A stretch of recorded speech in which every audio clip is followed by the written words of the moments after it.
서울대학교 원자핵공학과 명예교수 서균열입니다. 관악에 지낸 지 25년이 됐습니다.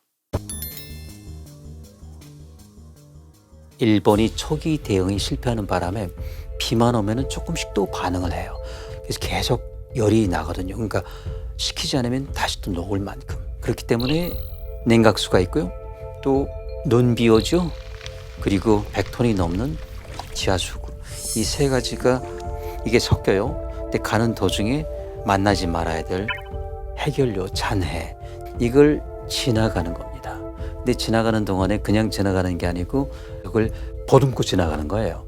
그래서 일단 처리 계통에 들어가는데 이제 다핵종 설비 제거 알프스가 있거든요. 그리고 그게 이제 돌아서 저장 용기, 그게 이제 모여진 거예요. 하루에 140톤 이 계속 생기는 거. 왜 그렇죠? 지하수가 멈추지 않으니까. 계속 악순환이에요. 일단 걸렀으니까 처리가 되긴 하는데 그게 이제 아주 부분적이에요. 그리고 걸렀다고 하는 핵종 원소도 부분적이고요. 전체는 200가지가 넘는단 말이에요. 일단 떠놓고 보면은 굉장히 투명해요. 근데 그걸 마실 수 있을까요? 아닙니다. 거기에는 여러 가지 독성을 가진 물질이 있기 때문이죠. 그래서 방사선이 무서운 것이고, 그래서 절대 마셔서는 안 되는 것이고, 이거는 일본 부총리가 마신다고 해서 우리가 절대 따라 마시면 안 됩니다. 일단은 두 가지 경로 크게 있어요. 일단 여기 이제 후쿠시마, 그러니까 일본 열도 동북부 말이죠. 그래서 나가면은 미국, 캐나다, 멕시코, 서안까지 일단 가는 게 하나 큰 해류가 있어요. 그거는 이제 2년 반 걸리죠. 돌아오는데 한 5년. 그러니까 그건 아마도 희석되겠죠. 그런데 이제 그렇지 않고 절반 정도는 남중국해. 근데 그쪽으로 가면 적도가 있으니까 덮여주면은 북상하죠. 북상하다가 애석하게도 상당 부분은 대한해협 쪽으로 와요. 대한해협 쪽으로 오면은 제주도가 있죠.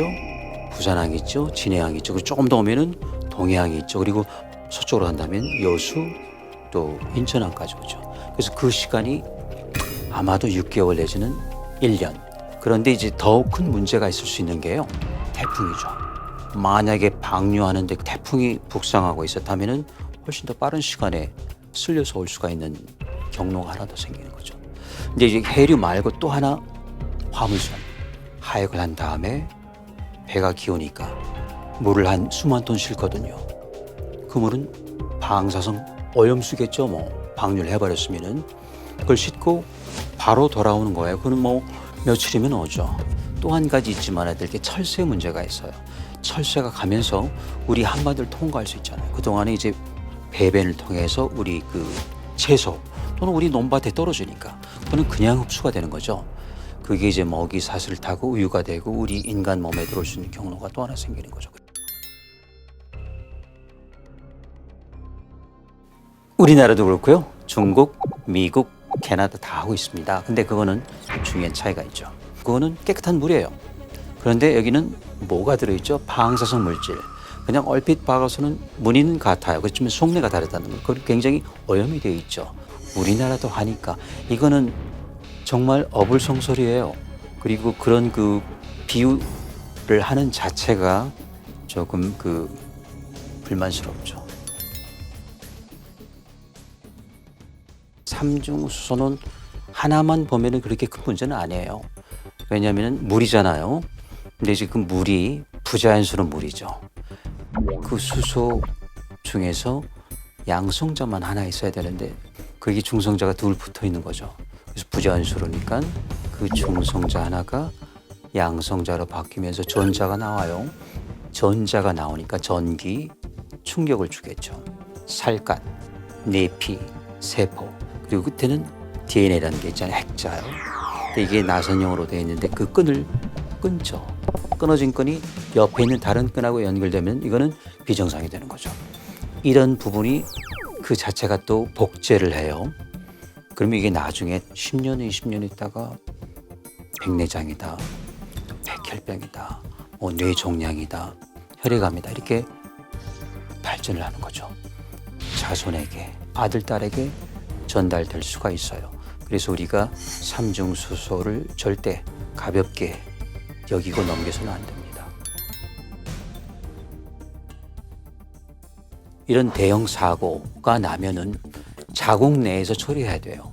일본도 자국 영토 내에서 해야죠. 왜냐하면 영해도 아니죠. 영해하고 공해에는 울타리가 없잖아요. 그러니까 영토 내에서 그렇다면은 지하에 묻든지 또는 증발시키는 거죠. 근데 둘 다 좋지는 않아요. 정말 좋은 방법은 조작용기 느리면 되죠. 왜 못해요?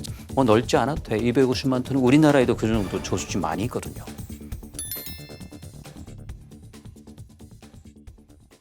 그제인가 벌써 노량진 수산시장 전경을 봤었는데요.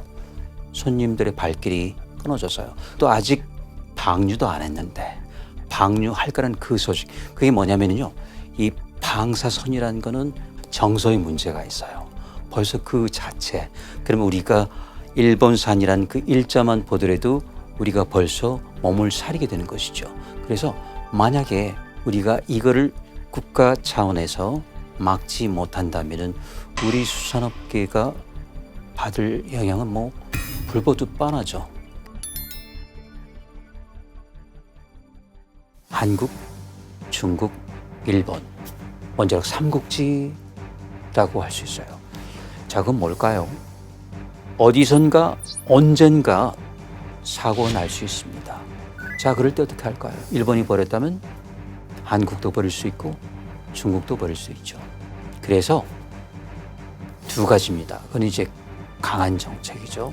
그런데 우리가 그동안에 그 근거 자료 또는 이 소송 자료를 만들지 못했기 때문에 또 한편으로는 일본 정부를 설득하는 거예요. 사실 기댈 수 있는 단체가 있거든요.